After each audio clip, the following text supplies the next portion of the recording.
bienvenue dans votre chaîne Expression 26 Télévision avec votre humble serviteur, tonton Armand Moubile Mokomo. Les lots allaient à le ministère des Finances, précisément dans l'immeuble où il y a mon centre financier, place où il y a agent et cadre et formation professionnelle, ben, où ça la city na bango et mon pour nous réclamer bango na bango. Il semblerait que non ministre de nous faut mandat pour bloquer le dossier na bango. Mais là on va continuer na kati délégation intersyndicale, il y a ministère formation professionnelle va continuer na kati pour nous échanger na mon amboka de nous famba. Mon amboka atini bango pa ya bato ba ko détenir ba dossier na bango ba ko échanger na bango. Alors ba échanger na banani, ba échanger na conseiller financier na conseiller en matière d'administration, il y a ministre, il y a finance de nous famba libutaï. Na yango mon amboka de nous famba abini ko qui n'est pas ya bango, bo solo la bo ma dossier na bino bango ba melanga yango. Si c'est bon, je vais signer par le document na bino. Alors président journaliste ali président intersyndical a Kenaki kuna ba échanger ba sololi na yango après manifestation aye pour sa compte rendu il y a échange na bango boyo kandenga ni président journaliste lobby par rapport au échange ba sololi yé na conseiller ya finance na conseiller administration ya ministère ya finance au ba sololi boyo ba s'écrire ba réalité musuo ba musuo ko sala communication manipulation pour na ternir image ya mona mboka dudu fo mais marque qu'il a ministre ya formation professionnelle na ensemble intersyndical pe na ministre ya finance bango ba sololi boyo kaneni makambo eleki trois juste après ce qui sont intéressés scotché branché pour l'intégralité et activité oyo awa na ministère ya finance.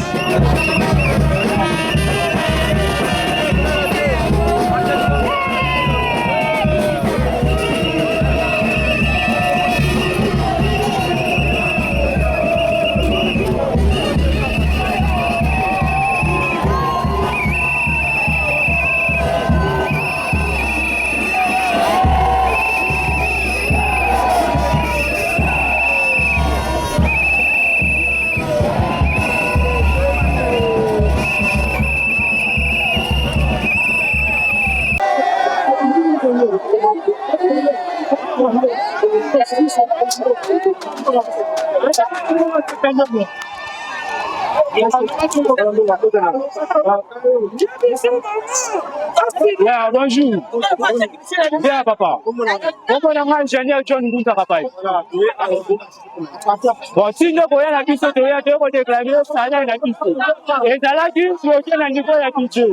Budget a libéré déjà cette situation.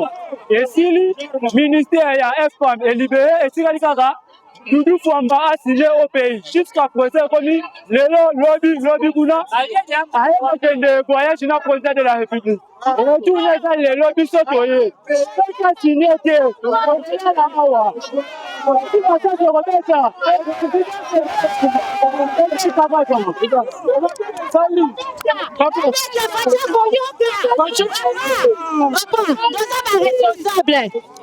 voilà. Donc, il y a qui continue à Doudou Fouamba.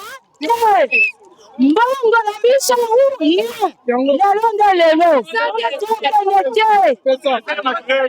papa problème eza na mboka oyo musala makatu bapese pa nioka sangi maboko ya osimbela tudi baranja tudi balomwa be ubwani dudu bwani asinye kwa kutetu twanga tetu makuta tujukunda kali wa chidimu katu ana bakufete katu ini makuta to mujimu ka YouTube enza ka wiji futu lelu tutwambani batufuta kwa kubasinye yeka ibusinye katu ana tuyeto tudala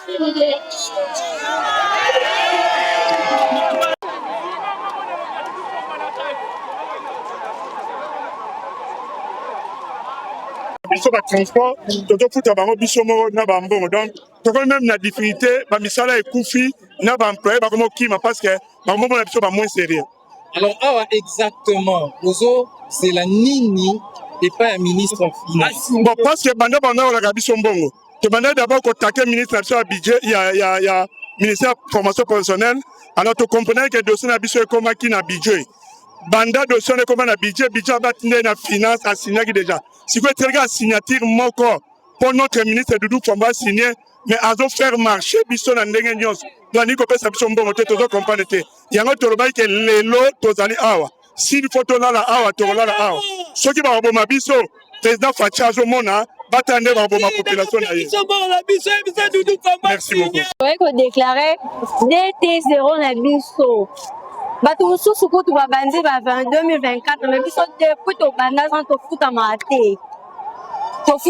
te nyonso tozosala tozotravaille toza nona bamateriel ya malonga te tosala na baforce na biso moko salaire eza te totravaillaka batransport bacentre eza misika tookende tozwaka salaire te combien d'état bayesa biso ntina mois de décembre ezalaka mois te ntina mois de décembre siko lelo toza na mposa asigne parce que réseau ezalaki ministre ya formation professionnelle Marc qu'il a signé. Réseau commis ministre à budget a signé. Alors commis Doudou Fouamba a signé. Aboya a signé. Suko Aboya a signé. Et pourtant président a biso na payé étranger Kendaki a lobé une formation professionnelle et puis mon a biso pour avancer bien. Et ça quand a seul ministère pour faire avancer ça quand formation professionnelle. Donc na ba centre na biso toza patu ba donc il est très mususu au monde va se retrouver par rapport à ba centre parce que pour faire son monde c'est ça les cam. Tout le monde travaille avec Nini. Nous connaissons la climatisation. Papa. Merci. Centre financier. Les réclamations, vraiment Nini. Bon, biso, j'ai la formation professionnelle. Les lots qui sont au centre financier. Pour que ministre des Finances, Doudou Fouamba, a signé au pays parce que déjà tous à décembre formation professionnelle ministre assassiné qui awa budget assassiné qui so pas naie asile document na avandeli yango ali ko signé te yango no moni ba jato ye ebele donc tokola lawa so ki assigné te tokokende te to ye uniquement assigné to mona accusé de réception nde biso to longwa to kende so ki assigné te tokotika la kolongwa te. Alors, message Nini Boye Bissaba Konzamboka, président de la République, premier ministre, ceux qui besoin solution de l'eau. Bon, message Togoye Bissaba Konzamboka, non, yé moko papa, le président de la garde de la nation, président de la République, yé moko atala parce que yende moto a valoriser qui ministère oyo. A valoriser d'ailleurs lobby na discours na yé, a lobby sur ma formation professionnelle.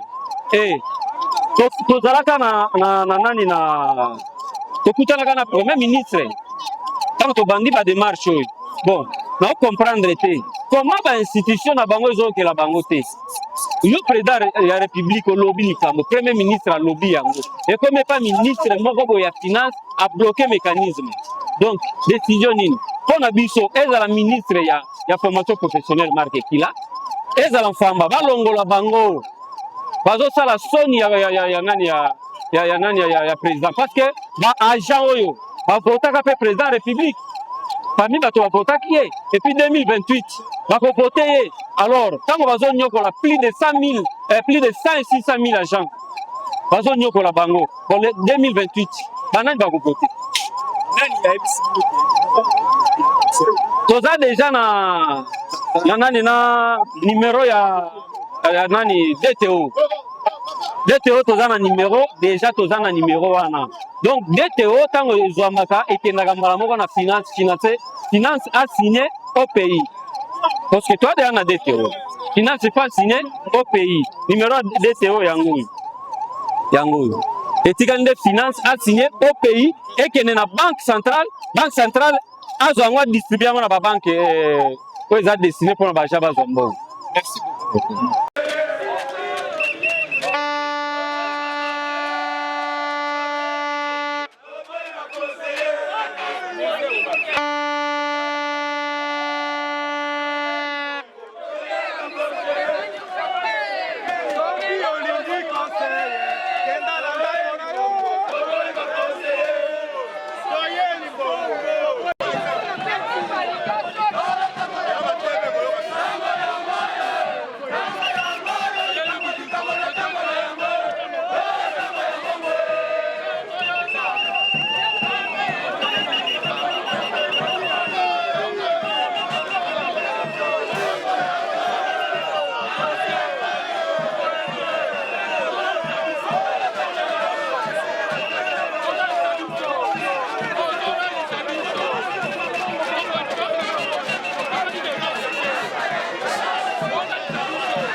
L'état syndical du ministère de la formation professionnelle était à Sitine aujourd'hui et c'était pour revendiquer les paiements de la paie complémentaire que le gouvernement avait octroyé par la remise du vice-premier ministre et ministre du budget. Il avait d'ailleurs signé l'état liquidatif depuis le 27 octobre et transmis au ministère des Finances.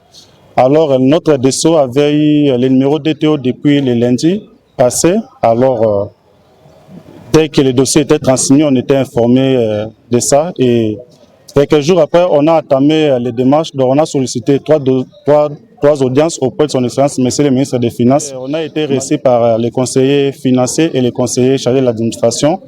On a localisé les dossiers, ils ont pu quand même retrouver les dossiers. Malheureusement que les dossiers n'ont pas été envoyés le même jour où les dossiers avaient les DTO. Et les dossiers ont été transmis au cabinet de son Excellence, Monsieur le ministre des Finances, plutôt hier, tard.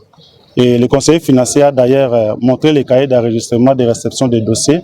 Et il a promis de présenter le dossier auprès de son Excellence, Monsieur le ministre des Finances, pour signature. Et dès que le ministre des Finances va signer, c'est à ce moment-là que l'OPI, qui est l'ordre des paiements informatisés, va sortir. Et ce n'est pas suffisant lorsqu'on a l'OPI, et il faudra encore chercher la programmation. Je crois que tous les fonctionnaires sont au courant de la sécurité, de la situation sécuritaire qui prévaut dans l'est du pays. Et le conseiller financier nous a fait aussi part de cette situation qui inquiète les gouvernements. Et le ministère des Finances a promis d'accompagner les agents et cadres et formateurs du ministère de la Formation professionnelle jusqu'à l'aboutissement de ces dossiers qui est le paiement. Très satisfait, il y a des avancées significatives et le ministère des Finances a mis un cadre de dialogue permanent. Je crois que nous sommes en contact avec les membres de la cellule financière, les membres de la cellule d'administration. Je crois que dès que nous allons passer, on peut avoir une suite favorable. Mais au moins, le conseiller financier a promis de parvenir à son Excellence, Monsieur le ministre des Finances, les dossiers. Dès ce soir, peut-être on pourrait avoir une suite favorable demain. Et on a profité aussi pour cette occasion pour féliciter le ministre des Finances pour les réformes qu'il est en train d'entreprendre dans le secteur des finances publiques de notre pays. Et on n'a pas été indifférent à ça aussi. Nous appelons tous les agents et cadres et formateurs du ministère de la Formation professionnelle d'être calmes et les dossiers est maintenant au cabinet du ministre des Finances. Avant que les dossiers arrivent auprès de son Excellence, Monsieur le ministre, pour paiement, il y a des préalables, il y a des cellules, il y a des paraphes, il y a des avis de certains conseillers, il y a peut-être lettre de transmission des directeurs du cabinet. Je crois que nous allons suivre toutes ces procédures-là jusqu'à ce que les dossiers vont aboutir. Merci.